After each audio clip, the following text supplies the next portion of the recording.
But man, it's powerful. You can't deny it. So a lot of people came just for the music part of it. Yeah.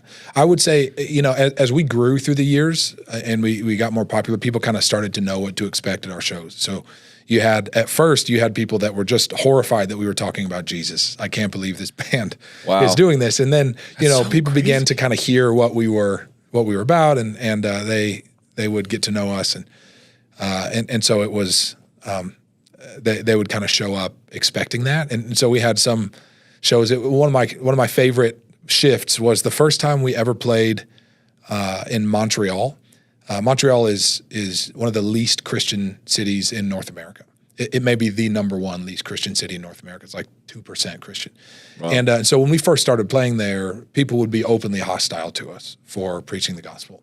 And what did open hostility look like? Well, it's just they're cussing and they're laughing and pointing and middle fingers and spit and just kind of generally dismissive and like uninterested in what we were doing. 10 years later, we were doing our farewell tour in Montreal, and we finished a song, and I just went to the back of the stage to take a drink before I turned around and preached the gospel.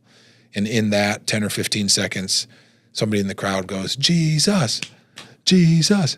And within seconds, a whole crowd of 1,500 people are chanting the name of Jesus. Whoa. In a city that used to cuss us out for talking about him.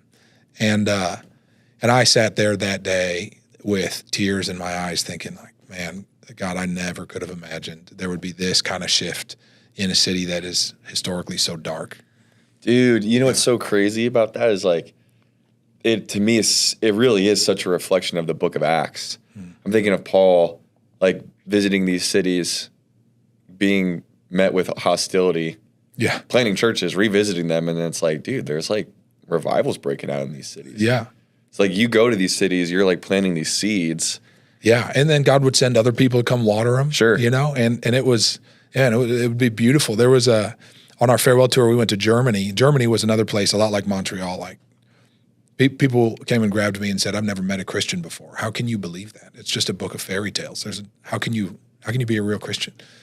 And that was when we started. At the end, on our farewell tour in 2016, I would just hang out for hours after every show and talk to anybody that wanted to talk and just pray. And I just knew I'd never get to come to this city again, at least on tour. And I wanted to make the most of it. And so in Germany, there was one show we played, and there was this group of like 60 kids that, someone came up and said, "Hey, we're all Christians because of you." And I said, what do you mean? Like you and your friend? And they were like, no, all of us in this whole group of just 50, 60 people are gathered around. Like, yeah, we all came to Christ. You guys came here in the past and you preached the gospel and we all became Christians. We're all a part of a youth group here. What? We all go to church together here. And, and so goodness, thank God there was some pastor in that city to receive them and teach them and raise them up. And it was so cool.